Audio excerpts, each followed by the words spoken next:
Here's Johnny. We all know this drawn-out intro as the cue for king of late-night television, Johnny Carson, to make his appearance. But what of the man who says the intro? You may have missed him, but this man sat next to Carson himself throughout every interview and was even paid handsomely for that. We're talking about none other than Ed McMahon.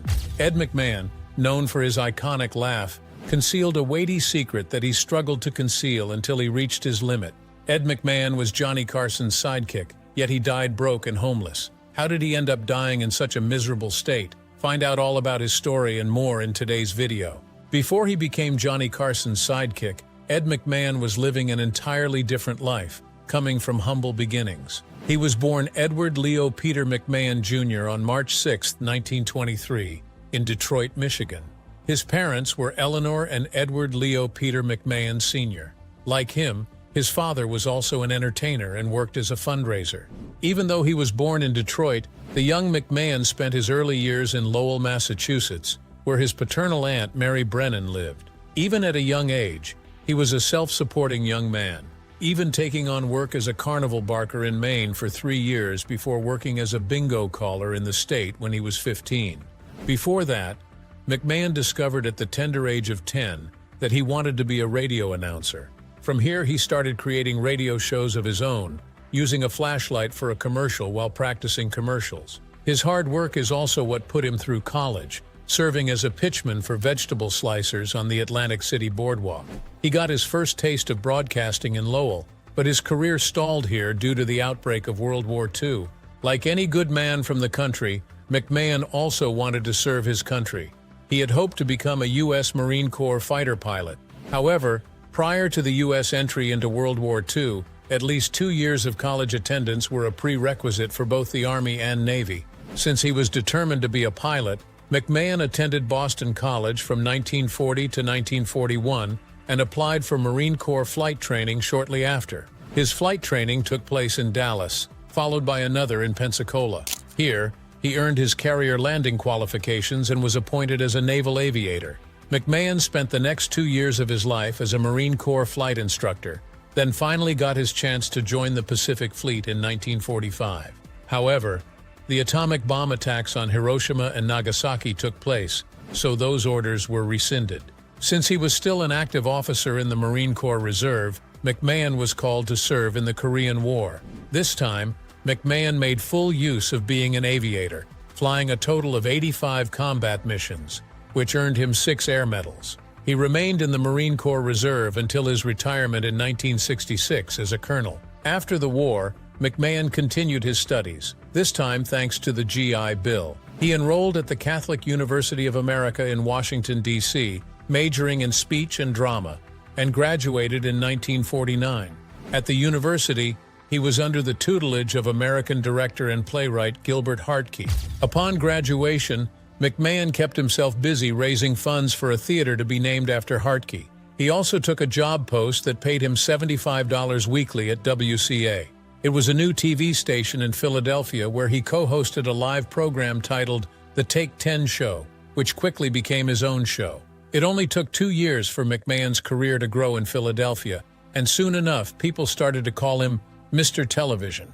The Catholic University was McMahon's gateway to success, and little did he know that a collaboration with a certain someone would make him a familiar face on TV. In 1958, Ed McMahon had the good fortune of meeting Johnny Carson, who was just a rising comedian at the time. The latter hired McMahon to be his announcer for a 30-minute afternoon comedy quiz show on ABC. His job was to introduce the contestants, do commercials, and occasionally talk to Carson at the start of the show. This show is none other than ABC's daytime game show, Who Do You Trust? The show ran for 5 years from 1957 to 1962. Upon their first meeting, McMahon already knew that this would be the start of something good, even describing their first meeting as about as exciting as watching a traffic light change. Then finally, the project that would forever associate McMahon with Johnny Carson launched and changed the trajectory of his life forever. Shortly after Who Do You Trust?, Carson moved to NBC, taking McMahon with him, and this time for the long run. Together they worked on The Tonight Show starring Johnny Carson, starting on October 1, 1962, where they would continue to collaborate for the next 30 years. I had to support him. I had to help him get to the punchline. But while doing it, I had to make it look as if I wasn't doing anything at all, McMahon said of his role in The Tonight Show. The better I did it, the less it appeared as if I was doing it. He was the voice behind the iconic drawn-out "Here's Johnny" intro. It was so iconic that it was used by Jack Nicholson's character Jack Torrance in the esteemed 1980s horror The Shining. Besides this, McMahon's constant laughter also became a staple in the show, earning him the nicknames of Human Laugh Track and Toy Maker to the King, with Carson as the King of Late Night. If Batman has Robin, Johnny Carson has Ed McMahon as his sidekick. On top of co-hosting with Carson, the task of hosting the first 15 minutes of The Tonight Show also fell on McMahon, though it did not air nationally. Besides that, he also worked as a guest host on more than one occasion when Carson himself wasn't available between July 29th and August 2nd, 1963, as well as for 2 nights in October the following year. They make quite a pair since Johnny Carson was known for being reserved and thriving on quick, witty banter, whereas Ed McMahon was known for being gregarious. Despite working with Carson for decades, McMahon shared in an interview later on that he would still get butterflies in his stomach every time he would walk out on stage. On top of being an MC, Ed McMahon also has his hands full doing in-program commercials for various sponsors of The Tonight Show, Alpo Dog Food, and Budweiser Beer, as his most prominent ones. These gigs he also ran on other programs, and between 1970 and 1980, McMahon appeared in various American Family Publishers commercials. Ed McMahon also finally bagged his own show, hosting the weekly syndicated series Star Search. The project took off in 1983, and it helped launch the careers of many artists, singers, comedians, and even choreographers. He served as its host until the show wrapped up in 1995. In 2003, a CBS revival of the series aired, hosted by Arsenio Hall, and McMahon made a cameo appearance. His work on commercials also paid off big time, because his long association with Anheuser-Busch was the reason why people started calling him Mr. Budweiser. His close ties to this esteemed brewing company allowed him to bring them as one of the largest donors to the Muscular Dystrophy Association, MDA. The MDA is a non-profit organization whose aim is to support people living with muscular dystrophy, neuromuscular diseases, and ALS. He had a couple of hosting projects in the 70s until the early 90s, which included co-hosting the Jerry Lewis MDSA Telethon, a long-running live annual Labor Day weekend event. Then he also hosted several TV series like TV's Bloopers and Practical Jokes on NBC with Dick Clark from 1982 to 1993.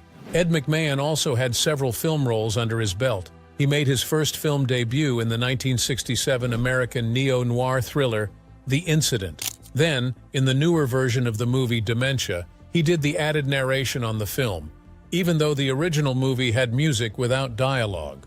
In 1977, he played the supporting role of Charlie Blanchard in the American comedy Fun with Dick and Jane. McMahon was also supposed to make an appearance in Adam Sandler's 1996 comedy Happy Gilmore. McMahon was hired to do an infamous fight scene with the comedian, but according to Sandler, the renowned TV host backed out after finding out about the movie's crude humor. The role ultimately went to American media personality Bob Barker. His last film appearance was in an independent rom-com movie titled Jelly. He acted alongside Natasha Lyonne, portraying the role of Mr. Closure. Besides doing work as a host and in several small roles, Ed McMahon also fulfilled his childhood dream of becoming a radio host. He served as the communicator or host of the Saturday afternoon segment of Monitor from 1965 to 1969. During the early 2000s, McMahon was still active on television. In 2004, he became the announcer of Alf's hit talk show on TV Land. His work also extended to several game shows such as Whodunit, Missing Links, Concentration, and Snap Judgment. McMahon was married 3 times in his life. His first marriage was to Alice Farrell on July 5, 1945. At the time, McMahon was still working as a flight instructor in the Marines when they tied the knot. The couple had 4 children together, namely Claudia, Michael Edward, Linda, and Jeffrey. Unfortunately, their marriage didn't last, and the two called it quits in 1972, with the divorce finalized in 1974. It didn't take long for McMahon to find love in his life, and he married his second wife, Victoria Valentine, on March 6, 1976. They adopted a daughter named Catherine Mary in 1985, and like his first marriage, this one also didn't last. By 1989, the couple had separated. McMahon provided spousal and child support worth $50,000 to his ex-wife monthly. His third and final marriage was to Pamela "Pam" Hearn, a single mom who has a son named Alex. They tied the knot on February 22, 1992, just 3 months before his run at The Tonight Show came to a close. Working right next to Johnny Carson and landing several commercial gigs should have set up Ed McMahon for life. So how did he end up dying broke and homeless? Despite being a household face on late-night TV, Ed McMahon suffered terribly behind the scenes, financially, especially in his later years. So what exactly were these financial troubles? Didn't he used to earn approximately $5 million per year? For one, Citibank sued him back in 2008 to recoup nearly $200,000 lent to the entertainer. Besides this, McMahon was also reported to be behind $640,000 in mortgage payments. He finally talked about his financial difficulties during a guest appearance on Larry King Live back in 2008. There, he detailed how the Great Recession and his neck injury were the main reasons why he found it hard to find a stable job, thus leaving him behind in payments. Well, if you spend more money than you make, you know that happens, McMahon told Larry King back in 2008. And it can happen. You know, a couple of divorces thrown in, a few things like that. And you know, things happen. You want to be perfect, but with that combination of the economy, I have a little injury, and I have a situation. And it all came together. His wife, Pamela McMahon, also added how they do not have millions of dollars, which is a pretty common misconception about them. So how did he get that injury anyway? Ed McMahon suffered a fall at billionaire investor Robert Day's home in March 2007. He sued the investor, citing how the latter's home was unsafe and lacked railings, and also sued the hospital for failing to diagnose the fracture initially. As a result, McMahon claimed that the hospital, the doctors, and every medical professional involved botched his surgery, causing him great pain, which hindered his ability to work. To make ends meet, he was even in the process of selling his $6.25 million Beverly Hills mansion, hoping he would be able to sell it. But alas, the Great Recession crashed the housing market.